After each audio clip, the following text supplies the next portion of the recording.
Muy buenas noches, tengan todos nuevamente, amados hermanos y hermanas. Vamos a continuar esta serie de lecciones que iniciamos la semana pasada. Se llama Personajes de la Biblia más que historias para niños. Esta serie de lecciones básicamente lo que hace es demostrarnos que la Biblia no fue escrita solamente para niños o solamente para adultos, sino para todas las personas. Sin embargo, que además muchas veces tomamos algunas historias como si fueran para niños, pero realmente cuando las estudiamos de forma profunda, muchas veces nos ofrecen más información de la que quizás teníamos. Así que la idea es volver a estas historias comúnmente enseñadas en la escuelita dominical, en la escuelita para niños, y ver que hay muchas aplicaciones y enseñanzas que hay también para los adultos. Porque muchas veces al ver estas historias pensamos, esa ya me la sé. Y vamos a ver que realmente hay muchas cosas que a veces podemos sorprendernos cuando ahondamos en un tema. Evidentemente la lección que tenemos hoy es acerca de David y Goliat. Muchas veces cuando pensamos en David y Goliat, pensamos en aquella historia donde algunos se imaginan a un niño que le ganó a un gigante enorme, pero es mucho más que eso. Vamos a iniciar en esta noche con el texto, es precisamente el primer libro de Samuel, capítulo 17. Por cuestiones de tiempo, claramente no vamos a leer toda la historia, pero usted lo puede hacer en su casa con más tiempo y quizás va a ir incluso descubriendo más cosas que la que mencionemos en esta clase. Pero por motivos de orden y tiempo vamos a ir analizando puntualmente algunas cosas. Primeramente vamos a hablar acerca de Goliat. Cuando nosotros vemos los primeros versículos se nos dice: los filisteos juntaron sus ejércitos para la guerra y se congregaron en Soco, que es de Judá, y acamparon entre Soco y Aseca, en Efes Damim. También Saúl y los hombres de Israel se juntaron y acamparon en el valle de Ela y se pusieron en orden de batalla contra los filisteos. Y los filisteos estaban sobre un monte a un lado, e Israel estaba sobre otro monte al otro lado, y el valle entre ellos. Así que imagínense un lado del ejército de los filisteos, al otro lado del ejército de Israel, y un valle en medio que era donde se iba a llevar a cabo aquella batalla. Y luego cuando llegamos en el versículo 4, donde aparece este personaje tan importante que es Goliat, dice: salió entonces del campamento de los filisteos un paladín, el cual se llamaba Goliat de Gat, y tenía de altura 6 codos y un palmo. Muy bien. ¿Qué sabemos acerca de Goliat? Muchas veces cuando escuchamos Goliat solamente pensamos en un hombre enorme, en un gigante. Bueno, lo primero que el texto nos dice acá es que Goliat era un paladín. ¿Qué es un paladín? Bueno, quizás es una palabra un poco elaborada, pero simplemente esto quiere decir soldado, varón. Normalmente la palabra paladín se usa para describir a un valiente, a un defensor. Incluso algunas versiones en inglés traducen la palabra, en lugar de paladín, lo traducen como un campeón. En otras palabras, Goliat era un soldado excepcional. Era de los mejores soldados que el ejército filisteo tenía. Era un defensor, era un campeón, era un valiente de los filisteos. Eso es lo que quiere decir paladín. Algo muy interesante acerca de esta historia es que se nos dice acá que este hombre era de Gat. Cuando nosotros pensamos en Gat, debemos de ir a Números capítulo 13, versículo 33. Números 13, 33. Y alguien más, por favor, vaya buscando Josué capítulo 11, versículos 22 y versículo 23. Porque estos dos textos nos van a dar una gran referencia con respecto a lo que era este hombre de Gat. Cuando vamos a Números se nos dice, también vimos allí gigantes, Números 13:33. Dice, también vimos allí gigantes. ¿Hijos de quién? Dice ahí, de Anac. Tenga este dato en su mente. Los gigantes eran hijos de Anac, raza de los gigantes. Y éramos nosotros, a nuestro parecer, como langostas, y así les parecíamos a ellos. Muy bien, ese es Números 13:33. Ahora vea lo que dice Josué. Ninguno de los anaseos, Josué 11:22, ninguno de los anaseos, dice, quedó en la tierra de los hijos de Israel. Solamente quedaron en Gaza. ¿Dónde más? En Gat y en Asdod. Tomó pues Josué toda la tierra conforme a todo lo que Jehová había dicho a Moisés, y la entregó Josué a los israelitas por herencia conforme a su distribución según sus tribus, y la tierra descansó de la guerra.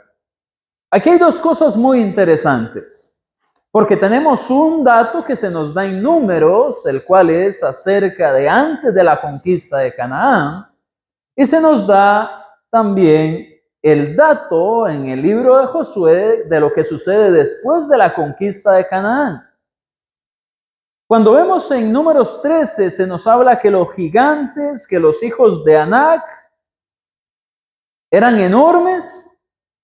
Estos mismos son mencionados después en Josué y dice, ninguno de los anaseos, es decir, descendientes de Anac, quedó en la tierra. Pero ¿dónde sí quedaron? En Gaza, en Gat y Asdod. En estas tres ciudades quedaron anaseos, es decir, quedaron ¿qué? Gigantes. ¿Y de dónde era este hombre llamado Goliat? Él era de Gat. Podemos ver entonces acá que el hecho de que los filisteos vinieran a atacar al pueblo de Israel era una consecuencia ¿de qué? De que en tiempo de la conquista de Canaán, Josué y el pueblo de Israel no expulsaron por completo a los filisteos. Ellos debían de hacer esto, pero no sacaron a todos de la tierra de Canaán. Y al haber perdonado esto, al haber permitido que quedaran hijos de Anac en la tierra de Gad, al haber dejado estos a estos filisteos, anaseos en la tierra de Gad, luego vemos que el pueblo filisteo es constantemente un dolor de cabeza para Israel. Y en este caso, este gran hombre, este paladín, este campeón de batallas, llamado Goliat. Si el pueblo de Israel en tiempo de Josué hubiera quitado de Gad también a los anaseos, no hubiéramos tenido a Goliat, ese hombre enorme que viene y batalla con el pueblo de Israel. De hecho, cuando usted lee el texto más adelante, dice que los hijos de Israel tenían temor de Goliat. Ellos estaban turbados, estaban asustados. Porque este era un hombre que era impresionante. Así que algo que quiero resaltar de acá con respecto al lugar de origen de Goliat es que Goliat vino de Gad a causa de lo que había sucedido anteriormente en la historia de Israel. A causa de cosas que se dejaron para después, posiblemente en la mente de los israelitas seguro dijeron, después lo sacamos.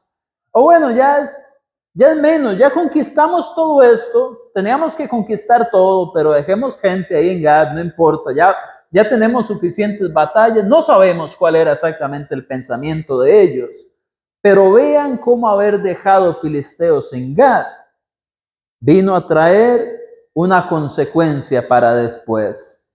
¿Qué problema ser una persona que procrastina, que deja problemas para después, que no los soluciona, que no los enfrenta en el momento? ¿Por qué? Porque esto muchas veces a largo plazo trae consecuencias. Y en este caso era una consecuencia grande.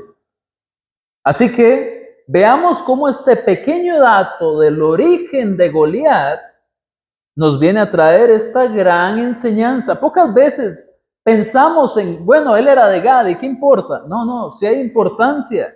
En Gad fue donde ellos dejaron a naceos, y si los hubieran quitado, luego no hubieran pasado por esta pena. Así que es importante saber que Goliat era de Gad. Cuando nosotros pensamos en las dimensiones de Goliat, vaya que era un hombre enorme, era un hombre muy grande. De hecho, se le describe como un gigante. Cuando vemos en esta diapositiva, hay una imagen que tomé de una página en internet donde se nos muestra a Goliat, que aproximadamente medía 2.9 metros, casi 3 metros, y el tamaño regular de los israelitas, a excepción de Saúl, que se nos dice que era más grande que todos, pero de hecho Saúl, nótesen que no es el que pelea con Goliat, y era el más alto de Israel entre los soldados. Así que qué ironía que siendo el rey y siendo el más grande, no fue aquel que fue a luchar contra Goliat. Pero bueno, esa es otra historia, no es Saúl y Goliat, ¿verdad? Entonces, se estima que el tamaño aproximado de un soldado regularmente de Israel era aproximadamente 1.7 metros, 1.6, por ahí andaba la cosa. No podemos ser exactos, ¿verdad?, con la medida de la mayoría, pero es un promedio. Muchas veces, cuando nosotros pensamos en las dimensiones, en el tamaño, llegamos a pensar en un gigante de un tamaño, de unas dimensiones quizás un poco más exageradas de la que la Biblia nos dice. ¿Qué quiero decir? Bueno, evidentemente ese hombre era enorme. Pueden ver la comparación. Yo mido aproximadamente 1.83, así que súmele a eso 1.20 m más. Es bastante, sí, pero es distinto a esos gigantes que muchas veces cuando usted pone en internet David y Goliat, sale un gigante que parece un edificio. Parecen estas bestias de las películas, ¿cómo es que le llaman? Godzilla, King Kong, monstruos enormes. Pues él sí era muy grande, era un gigante, casi 3 metros. Y claro, no solamente era de 3 metros, era un paladín, era un campeón, era un soldado de alto rendimiento. Pero quería así que tengamos ese entendimiento de que tampoco eran un gigante de unas dimensiones que no podamos imaginar. Aún hoy en día, cuando vemos jugadores de básquetbol o aquellas personas que rompen los récords mundiales de estatura, hay personas que llegan a estos tamaños semejantes de lo que pudo haber sido estos anaseos. Y claro, usted los ve a la par suya y se impresiona, y más cuando es una cuestión de batalla. Imagínense aquel hombre con la armadura y todo puesto, etc. Era un hombre muy grande. De hecho, antes de avanzar, quiero hablar un poco acerca de los gigantes. Pero bueno, cuando vemos 1 Samuel 17, versículo 4, dice: salió entonces del campamento de filisteos un paladín, el cual se llamaba Goliat de Gad, y tenía una altura de ¿cuánto? 6 codos y un palmo. Estos 6 codos y un palmo son aproximadamente 2.89, 2.9 metros. Esa era la altura aproximada. ¿Qué sucede con los gigantes en la Biblia? Con los gigantes ha habido muchísima especulación. Las personas piensan muchas veces cuentos que se han inventado en el mundo religioso. Y lamentablemente en los círculos religiosos, las personas y los académicos toman la Biblia y muchas veces lo que hacen es citar palabras del hebreo o del griego, no con un propósito de aclarar las cosas, sino por hacerlo un poco más extravagante. Y estas palabras extravagantes pues hacen que la gente a veces se impresione y le dé credibilidad a todas las cosas. Así que para arrancar esta idea, que ya la voy a explicar, vamos a ir al libro de Génesis. ¿Cuál es la idea? Ok, muchos académicos, muchos denominacionales dicen los gigantes eran Nefilim.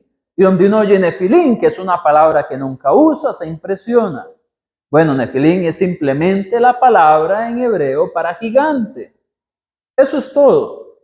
Así que cuando usted le digan, es que ellos eran los Nefilim, usted no diga, oh, ¿qué es eso? Era la palabra en hebreo para gigante. Y ellos van a decir, ¿y sabe usted de dónde vienen los Nefilim?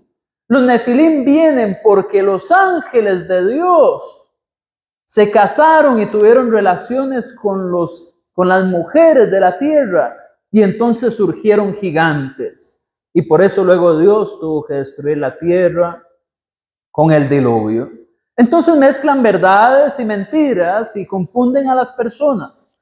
Claro que hubo gran maldad y por eso Dios tuvo que destruir la tierra. Pero decir que esos hijos de los hombres que se casaron con mujeres eran ángeles casándose con mujeres, y eso es otra cosa. Es algo completamente diferente. Vamos a ir al texto, eso está en Génesis capítulo 6. Vea lo que dice. Dice el capítulo 6, versículo 1. Aconteció que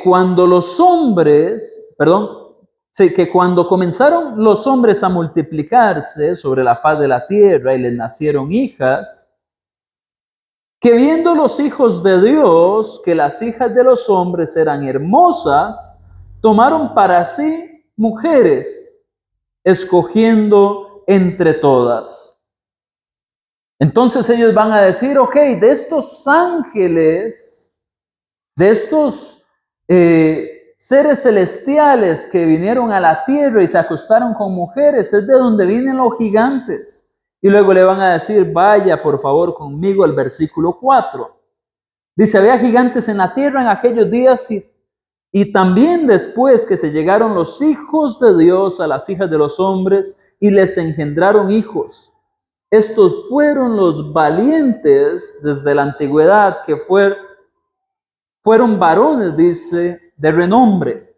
Entonces ellos le van a decir, ven, el primer versículo dice que los hijos de Dios tuvieron relaciones o se casaron con los hijos de los hombres. Y en el versículo 4 dice que esos hijos eran gigantes. Entonces estos Nefilim, le van a decir, son hijos que surgieron de ángeles y mujeres. Mucho cuidado. Cuando nosotros vemos los hijos de los hombres y los hijos de Dios acá, no se trata de ángeles. De hecho, cuando Jesús está hablando acerca de los ángeles en su ministerio, Él habla de que los ángeles no se casan ni se dan en casamiento.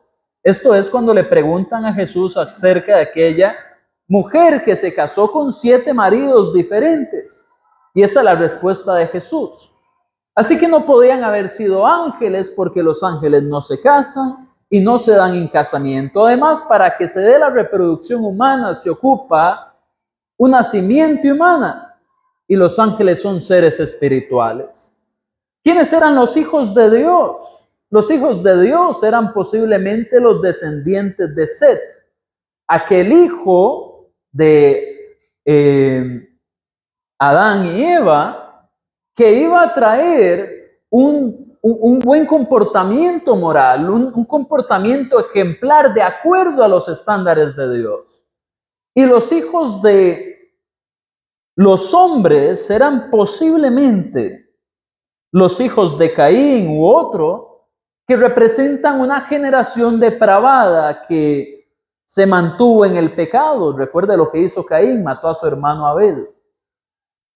Así que esto no es una cuestión de seres angelicales y seres terrenales, es una cuestión de seres humanos, hijos de Dios que siguen el estándar de Dios, así como nosotros somos hijos de Dios siguiendo el estándar moral de Dios.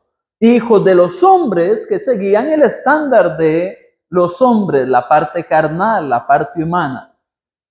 Ahora usted dice, bueno, pero entonces ¿por qué habían gigantes y no eran ángeles y mujeres? Bueno, leamos más cuidadosamente entonces el versículo 4. Porque leerlo rapidito y decir, ve, de los hijos de los hombres y mujeres salieron gigantes, uno se impresiona y ve todo que calza y ve la palabra nefilín que le dicen y todo. Bueno, veamos otra vez el versículo 4 detenidamente. Dice así, había gigantes en la tierra, ¿cuándo? En aquellos días. ¿Y qué dice después? Y también después que se llegaron los hijos de Dios a las hijas de los hombres y les engendraron hijos. Entonces, ¿cuándo aparecieron los gigantes en la tierra? Antes y después. No fue que los gigantes surgieron hasta después de que los hijos de Dios se casaron con las hijas de los hombres. Dice, había en aquellos días y después que esto sucedió. Entonces ya habían gigantes antes de eso. No es que los nefilín, los gigantes, surgen de ángeles y mujeres o de los hijos de Dios y los hijos de los hombres. No, ya habían gigantes antes de eso. No es algo nuevo entonces. Y de hecho, nótese que en el mismo versículo 4 se nos da quiénes eran los nefilín. La palabra nefilín es usada en ese versículo 4 cuando dice había gigantes. ¿Y quiénes eran los nefilín? ¿Quiénes eran los gigantes? Bueno, en la última parte dice, estos fueron los valientes que desde la antigüedad fueron varones de renombre. No eran grandes solamente en su estatura, sino también en su renombre. Y claro, cuando vemos a Goliat, volviendo al texto de hoy, tiene toda la lógica. Eran personas ideales para los ejércitos, para la batalla. Vinieron a ser de renombre entonces, aparte de también ser personas grandes en su estatura. Su fama, su nombre era grande. Entonces podemos entender ahora que sí, Goliat era un hombre enorme, era gigante, pero no era un gigante como Godzilla o cualquiera de esos monstruos de película. Medía aproximadamente 3 metros, según las medidas que nos da el primer libro de Samuel. Y además ya quitamos esa idea entonces de nuestra mente para cuando alguien venga y nos diga, es que los gigantes surgieron de los ángeles y de las mujeres que se casaron. No. Ya habían gigantes antes. Aunque eso significara hijos de Dios, ya habían gigantes antes. Entonces no tendría ningún sentido. Y en el contexto, hijos de Dios son los descendientes de Set. Seguimos. También podemos aprender acerca de la fuerza. Vamos a tener unos 10 minutos al final para preguntas, así que no se preocupe, Maciel. No se preocupe, ya hoy la clase está diseñada para terminar con 10 minutos de preguntas. Se nos habla de las dimensiones de Goliat, su tamaño en el 17:4, ya lo hablamos de su fuerza. Cuando nosotros seguimos leyendo, vamos a ver que la malla y la cota pesaban 5,000 ciclos de bronce. Esos eran aproximadamente, ya les digo, voy a regresar al Primera de Samuel, capítulo primero, perdón, porque es un libro, no es una carta. Primer libro de Samuel, versículo 5, se nos dan estas medidas que eran como 148 libras, es decir, aproximadamente 67 kilogramos. Así que este hombre no solamente era enorme, era muy fuerte. Imagínense 67 kilogramos. Si usted ha ido al gimnasio y usted dice, yo levanto 67 kilogramos, usted tiene mucha fuerza, mucha fuerza. Eso él lo tenía en su vestidura, en su ropa de guerra. Y luego además se nos dice el tamaño de la lanza, que está en el versículo 7, y la parte metálica de la lanza eran aproximadamente unos 7 kilogramos de hierro. Así que estos 7 kilos eran pesados. Pero claro, imagínense, no solamente era un gigante, era un paladín, era un campeón, era un valiente, era un hombre de mucha fuerza. Era impresionante la fuerza que este hombre pudo haber tenido. Cuando vamos a los versículos 18 y 19, vamos a ver que resalta la estrategia militar de este hombre. Vea lo que se dice. Primer libro de Samuel, capítulo 17, versículos 18 y 19. Ese no es el texto que yo iba a decir. No tiene nada que ver con los 10 quesos que le iba a mandar el papá a los hermanos de David. Seguramente versículos 7 y 8. Ahí está. Versículo 8 dice, y se paró y dio voces a los escuadrones de Israel, diciéndoles, ¿para qué os habéis puesto en orden de batalla? No soy yo, y vea cómo se hace llamar, el filisteo. Vea cómo se hace llamar, no soy yo el filisteo. Y vosotros los siervos de Saúl. Vea cómo en su lenguaje dice, yo soy el filisteo y ustedes los siervos de Saúl. Pero vea qué interesante en cuanto a la estrategia militar que él dice, escoged de entre vosotros un hombre que venga contra mí. Si él pudiere pelear conmigo y me venciere, nosotros seremos vuestros siervos. Y si yo pudiere más que él y lo venciere, vosotros seréis nuestros siervos y nos serviréis. ¿Cuál es el punto que podemos ver acá en cuanto a la estrategia militar de él? Él está aplicando una estrategia de guerra muy común de aquel entonces, para evitar muertes innecesarias, para evitar que se derramara sangre innecesariamente. Muchas veces se hacía esto que está haciendo Goliat acá, que en vez de que se pelearan 3,000 contra 2,000 o 5,000 contra... Evitémonos eso, preferimos tener a los otros vivos o a los otros en una condición en que por lo menos para trabajar los podamos usar y no matemos a todo el mundo, es lo que está diciendo aquí Goliat. Que venga uno de ustedes y se pelee con el filisteo. Así que vemos aquí esta estrategia militar antigua en la cual era uno contra uno representando los dos ejércitos. Y pues esto nos muestra que era un hombre experimentado en la guerra, no era un hombre que andaba nada más confiando en su fuerza, en su tamaño y en los otros gigantes que quizás venían con él también, los filisteos, sino que él dice, ok, hagamos algo aquí, evitemos tanto derramamiento de sangre y ustedes van a ser nuestros siervos y les ganamos, o al revés. Era un hombre insistente además, vea los versículos 16 y 25. Era un hombre insistente y provocador. Pocas veces hablamos de eso con respecto a Goliat. En el versículo 16 dice, venía pues aquel filisteo por la mañana y por la tarde. Y así lo hizo durante ¿cuánto? 40 días. Durante 40 días era insistente este hombre. Él quería aterrorizar a los israelitas.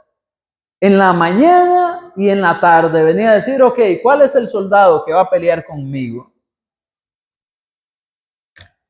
¿Le ha pasado alguna vez que tiene un problema que le martilla en la mente? ¿Le ha pasado? Ese problema que no lo deja en paz y llega a veces por 10, 20, 30, 40, no días, a veces meses, años, y usted está pensando en aquello. Y está insistiéndole ese problema en la mente y lo quiere atemorizar, lo quiere hacer sentir miserable. Bueno, realmente así era este hombre llamado Goliat. Ese era el problema que martillaba en la mente de los israelitas. Pero qué suerte que sabemos el resto de la historia. No les estoy aquí contando nada que ustedes no sepan. David venció a Goliat. Él era insistente, era majadero, era un hombre provocador. Ve el 25, dice: y cada uno de los de Israel decía: ¿no habéis visto aquel hombre que ha salido? Él se adelanta para provocar a Israel. Estaba provocando, estaba molestando. Era majadero, como decimos acá. Sin embargo, vamos a ver después que por más majadero que fue, cuando se tiene a Dios en la vida, cuando se confía en el Señor, no importa cuánto ese problema lo tuvimos ahí, podemos sacarlo adelante. Este hombre además subestimó a David. Vea el versículo 42. Dice así: y cuando el filisteo miró y vio a David, le tuvo ¿en qué? En poco, porque era muchacho y rubio y de hermoso parecer. Y dijo el filisteo a David: ¿soy yo perro para que vengas a mí con palos? Y maldijo a David por sus dioses. Es decir, Goliat no solamente era politeísta, es decir, tenía un montón de dioses, sino que los usó para maldecir a este hombre al cual subestimaba. Lo veía débil, lo veía pequeño con respecto a su tamaño, lo subestimó. Y no solamente eso, sino que se lo dijo en la cara: viene a mí con palos. ¿Qué soy yo? ¿Acaso un perro? Este muchachito, blanquito, de cabello rubio, de hermoso parecer, ay, qué lindo te ves, seguro le dijo, no sabemos, ¿verdad? Pero estaba subestimando a David. Pero ven las dos caras de la moneda. Mientras que él subestimaba a David, por el otro lado también tenemos a David escuchando estas palabras ofensivas. Muchas veces los problemas, nuestros enemigos, las situaciones que se vengan delante de nosotros van a querer hacernos sentir así pequeñitos, débiles, que no podemos, que no estamos lo suficientemente equipados para enfrentarlos. Esa es la estrategia del mal contra los hijos de Dios. Usted es débil, usted no puede. Yo soy grande y usted es una miseria, es pequeño. Ese es el juego que va a haber en nuestra mente, pero depende mucho de cómo lo percibimos también. Pero eso lo vamos a hablar cuando lleguemos a donde David. Le voy a dar un dato que seguramente usted muchas veces ha pasado por alto. Por tiempo no voy a ahondar mucho en esto, pero usted lo va a notar. Y va a notar segundo libro de Samuel, capítulo 21, versículos del 15 al 22. Y usted se va a dar cuenta que en esa parte se menciona precisamente a 4 hijos que Goliat tenía. Así es. Muchas veces decimos: Goliat se quedó allá atrás, ya pasó la historia de Goliat, ya vamos por el segundo libro de Samuel. No se equivoque, la descendencia de Goliat todavía quedaba. Y ahí se menciona nuevamente estos 4 hijos que le nacieron a Goliat en segundo libro de Samuel, capítulo 21, versículos del 15 al 22. ¿Sabía ese dato? ¿No lo sabía? Bueno, yo lo aprendí. Si usted ya lo sabía, es un buen estudiante de la Biblia, y si no, que dicha que lo aprendimos juntos. Y estamos creciendo. Muy bien. Vamos ahora a pasar a David. David, según el primer libro de Samuel, capítulo 17, versículo 12, se nos dice que tenía entre perdón, se nos dice que era el menor de 8 hermanos. Es todo el dato que tenemos. Ahora usted, si es un poquito minucioso y usted dice, como yo, pero ¿cuántos años tenía David? La respuesta está, no sabemos. La Biblia no nos dice cuántos años tenía David, pero para que no se les vaya la emoción, hay algunos datos que recopilé que nos pueden ayudar a estimar más o menos la edad que tenía David. Repito, esto no es doctrina, estos son datos que se pueden calcular, pero no sabemos qué edad tenía David. Se puede calcular aproximadamente que tenía quizás entre 15 y 19 años. ¿Cómo llegamos a esta conclusión? Bueno, tenía que ser lo suficientemente grande para cumplir lo que dice en los versículos del 33 al 37. Él había peleado con leones, había peleado con osos. Esto no podía ser un niño pequeño de 6, 7, 8, 9 años. Él había peleado con leones y con osos. Mínimo tenía que ser un adolescente. Ahora, ¿cómo sabemos que no era un adulto tampoco? Bueno, cuando vamos en esta misma historia, el versículo 15 dice, pero David había ido y vuelto dejando a Saúl para apacentar las ovejas de su padre en Belén. Cuando usted lee la historia en los versículos anteriores, lo que se nos está diciendo es que 3 de los hijos del papá de David fueron al ejército a unirse. Y David fue con ellos, pero ¿qué tuvo que hacer? Volver para apacentar las ovejas. De estos 8 hijos fueron 4 y uno se tuvo que devolver. ¿Cuál pudo haber sido el motivo? Quizás, si queremos mantener la teoría de que David tenía entre 15 y 19 años, bueno, cuando vamos al libro de Números, capítulo 1, versículo 3, nos damos cuenta que en los tiempos de Moisés, la edad que se utilizaba como referencia para ingresar al ejército de Israel eran 20 años. Así que podríamos nosotros suponer extrabíblicamente que David iba deseando unirse al ejército, pero al no cumplir los 20 años aún, le tocó regresar para cuidar las ovejas.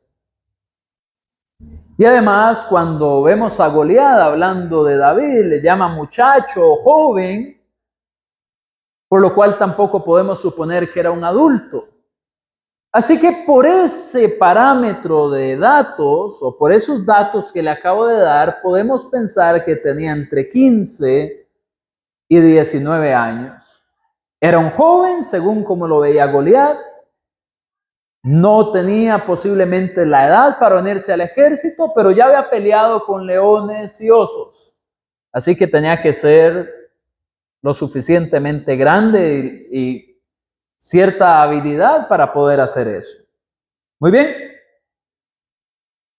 Vamos a ver que David nos da una gran lección y en el versículo 20 nos muestra que él tenía clara la identidad de Israel como el pueblo de Dios. Vea lo que dice. Se levantó pues David de mañana. Para esos que les gusta dormir tarde, las cosas buenas se hacen en la mañana. Eso lo estoy poniendo yo, pero vea que David se levantó de mañana.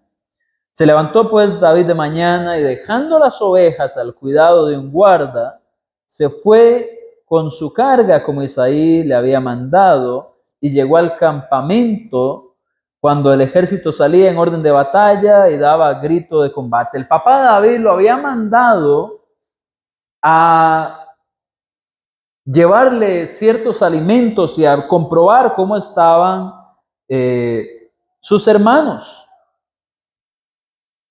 Así que David es enviado a sus hermanos y cuando vemos el versículo 26, dice David, entonces habló David a los que estaban junto a él diciendo, ¿qué harán al hombre que venciere a este filisteo y quitare el oprobio de Israel?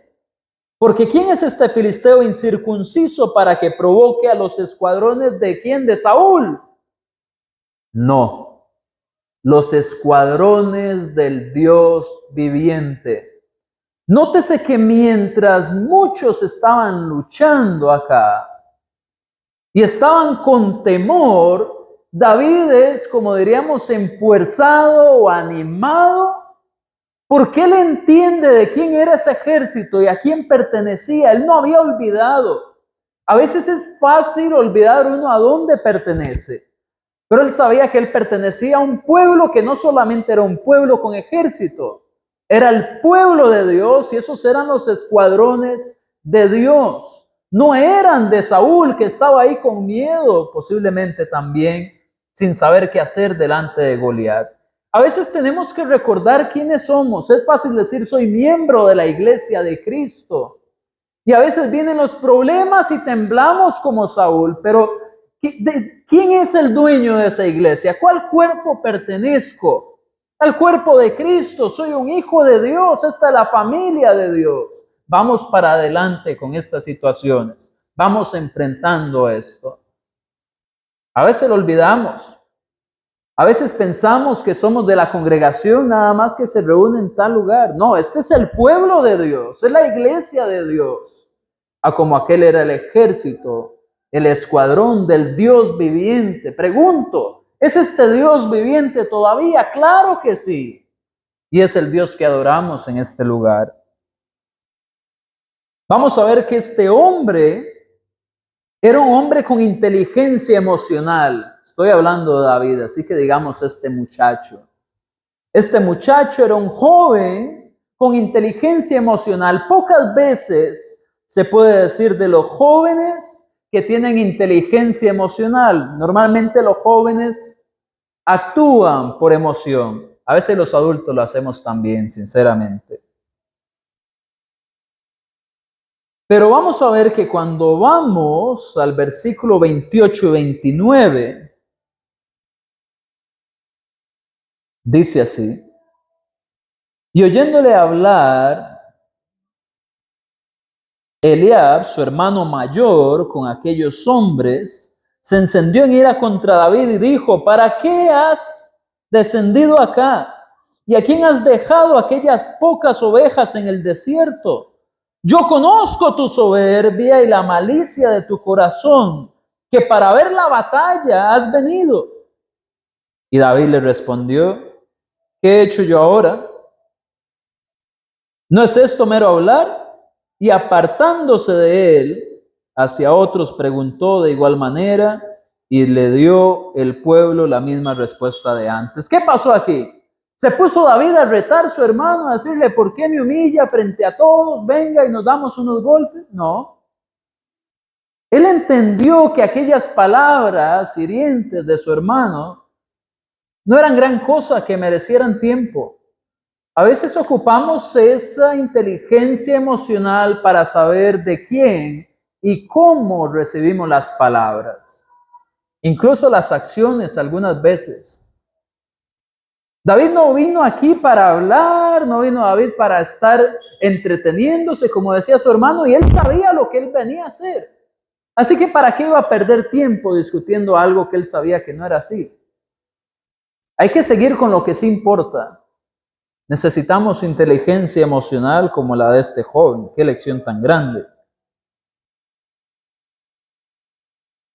Además, cuando vemos los versículos del 35 al 37, vemos que David aprendió a crecer como persona. En estos versículos, cuando él se acerca a Saúl y le dice que si no es muy joven o empieza, vemos que del 35 al 37 dice: salía yo tras él y lo hería y lo libraba de su boca.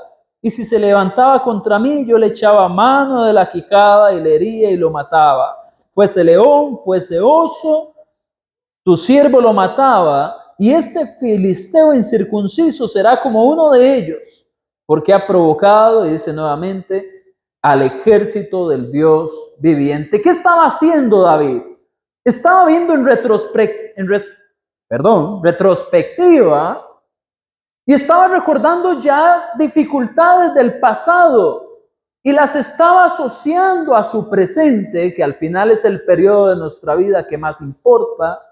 No podemos volver atrás para cambiar cosas y no podemos ir en el futuro, así que él se quedó en el presente y aquello que aprendió de antes, él lo está aplicando, no solamente porque creció como persona con aquello, sino ahora para enfrentar un nuevo problema. De verdad que se puede aprender mucho de este joven pastor que se vino a enfrentar contra Goliat.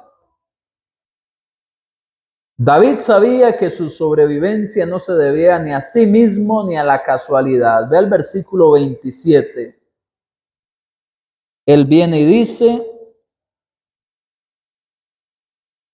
37, dice, añadió David, Jehová me ha librado, 3:7, ¿verdad? De las garras del león y de las garras del oso, él también me librará. Tengo la lengua enredada hoy. Me librará de la mano de este filisteo. Y dijo Saúl a David, ve, y Jehová esté contigo. Él sabía que había sido Dios el que le había librado del león, del oso, y que le iba a librar nuevamente. Él sabía que no era casualidad, no era la fuerza que él tenía, no era su juventud, su inteligencia, era Dios librándole. Así que él tampoco se atribuye a sí mismo sus logros. Si usted ve el versículo 42, se va a dar cuenta que seguramente usted, si es mujer, hubiera dicho, este era un hombre guapo. No era como este David que viene entrando, que Gaby sí lo ve muy guapo, pero David, el rey David, era muy joven y muy guapo también, de hermoso parecer y rubio. Eso está en el versículo 42. Vemos que su confianza era plena en el Señor. Y quiero mencionar algo que muchas veces pasamos por alto, y es que el arma de David, el arma que David usó, no era un juguete. Muchas veces pensamos que la onda de David era como esa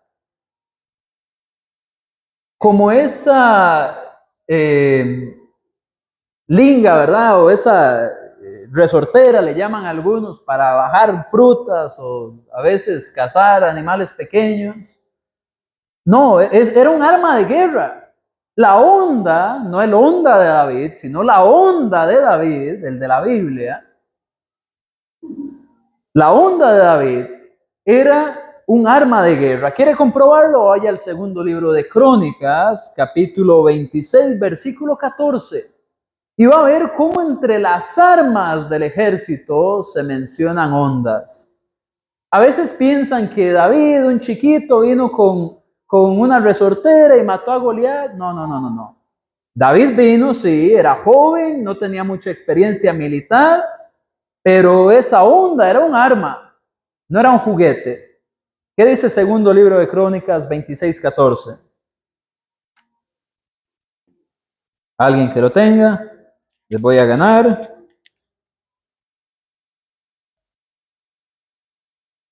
¿23?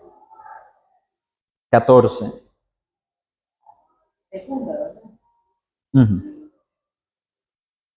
No, 26:14. Dice, y Usías preparó para todo el ejército ¿qué? Escudos, lanzas, yelmos, coseletes, arcos y ¿qué más?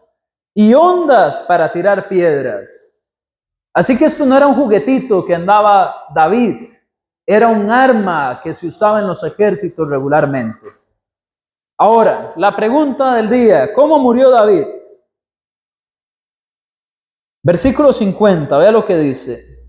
No, mentira, David murió de avanzada edad. ¿Cómo murió Goliat? ¿Cómo murió Goliat? David murió de avanzada edad. ¿Cómo murió Goliat? Versículo 50 dice, así venció David al filisteo con honda y piedra, hirió al filisteo y lo mató sin tener David espada en su mano. Versículo 51. Entonces corrió David y se puso sobre el filisteo y tomando la espada de él y sacándola de su vaina, lo acabó de matar y le cortó con ella, esto no lo contaron en la clase de niños, ¿verdad? Y le cortó con ella la cabeza Y cuando los filisteos vieron a su paladín muerto, ¿qué hicieron? Huyeron. Así que tenemos la gran pregunta, ¿cómo murió Goliat? Usted dice, ¿con la piedra? Bueno, yo le digo el versículo 51, dice, con la espada. Entonces algunos dicen, aquí es donde vemos que la Biblia se equivoca. Hay una contradicción en la Biblia. No hay una contradicción. Para nada. En el 50 dice que lo mató. Y en el 51 dice que lo acabó de matar. Esto es, por ejemplo, digamos que una persona viene y tiene un accidente de tránsito y es llevado en una condición muy grave al hospital. ¿Cómo se dice que esa persona muere? ¿Cómo murió? De un accidente de tránsito. Murió en el accidente. Bueno, este es el mismo caso. Muchas veces las acciones que nosotros vivimos, las describimos de esa forma. Algo que tuvo un inicio y tuvo un desarrollo, lo contamos como un mismo suceso. El escritor de este libro de Samuel no tenía amnesia para que cuando escribiera el 51 se le olvidó el 50. Así que lo que estaba sucediendo acá no es una contradicción bíblica. Primero, David dejó a este hombre muy malherido con la piedra y lo acabó de matar con la espada. Eso fue lo que sucedió. Así que debemos nosotros de aprender de este texto muchas cosas. Tenía una pregunta, pero no nos va a dar tiempo, así que les voy a dejar la intriga para los que se quieran quedar 5 minutos después de la clase. Y voy a mencionar simplemente algunas cosas que debiéramos de aplicar en nuestra vida. Algunas lecciones prácticas. Número 1, yo ya les mencioné un texto acerca de los hijos de Goliat. Ese estaba en el segundo libro de Samuel 21 del 15 al 22. Cuando usted lee esos versículos de los hijos de Goliat, usted va a ver que otros hombres del ejército de Israel los mataron. Mataron a los hijos de Goliat en batalla. La pregunta es, si David no hubiera matado a Goliat, ¿ustedes creen que ellos se hubieran animado luego a matar otros gigantes hijos de Goliat? Posiblemente no. Cuando nosotros actuamos con valentía, inspiramos a otros para que actúen con valentía en el futuro también. En la iglesia debemos de actuar con valentía, defendiendo la Biblia, la moral, los mandamientos de Dios, los planes de Dios para su familia, para la adoración, para la sociedad. Debemos de actuar valientemente. Así después, cuando vengan problemas, más adelante otros van a actuar también con valentía. Otra lección práctica es que nuestros temores pueden ir y venir, como lo hacía Goliat por 40 días. Ellos pueden ir y venir. Lo importante es enfrentarlos en conjunto con Dios. Así como David con Dios venció a Goliat, si estamos con Dios podemos vencer nuestros problemas. Vea lo que dice el versículo 19. Dice, y Saúl y todos ellos, los de Israel, estaban en el valle de Ela, peleando contra los filisteos. ¿Qué estaba sucediendo? Mientras David estaba cuidando ovejas, ¿es verdad David andaba cuidando ovejas? ¿Sí? Ok. Mientras David estaba cuidando ovejas, estos hombres estaban en batalla continua. Vea qué diferentes panoramas. Estar allá en el campo cuidando ovejas y estar en batalla al mismo tiempo. Dos contextos diferentes y luego David viene y se une. Qué importante a veces es entender que las personas tienen diferentes contextos en su vida Y no solamente llegar pensando que todo ha estado como yo lo he visto, sino saber que detrás de estas personas hay cosas. Ellos vieron al filisteo, a Goliat, amenazando la primera vez que lo hizo. Ellos vieron cómo él amenazó con convertirlos en siervos de ellos. Ellos tenían temor y estaban en medio de una batalla cuando David llega. ¿Qué tal que David hubiera llegado solamente pensando en que ellos, todo bien? Al igual que yo estaba bien cuidando las ovejas, ellos también. Hay cosas que pasan diferente en este mundo, contextos distintos, mientras usted está en su casa algunas veces, almorzando tranquilamente, sus hermanos están en batalla también, en una situación distinta. Y eso hay que saber comprenderlo, hay que tener empatía. Podemos ser del mismo pueblo, pero estar en condiciones diferentes. Cuando vemos igual, primer libro de Samuel, versículos del 11 al 24, vamos a ver que el temor no trajo ninguna solución. El temor nunca va a traer soluciones a nuestras vidas. Y finalmente, vamos a ver que con el Señor podemos vencer todas nuestras batallas espirituales. Podemos recordar Santiago capítulo 4, versículo 7, donde se nos dice: someteos pues a Dios, resistid al diablo y él huirá de vosotros. Él va a huir. Tenemos que someternos a Dios. Así como David se puso en las manos de Dios y pudo derrotar a Goliat, debemos de hacer lo mismo. Así que vamos a terminar por acá la clase para ver la pregunta de Maciel. Gracias a todos de verdad por estar acá y los que vean la grabación. Dios les bendiga.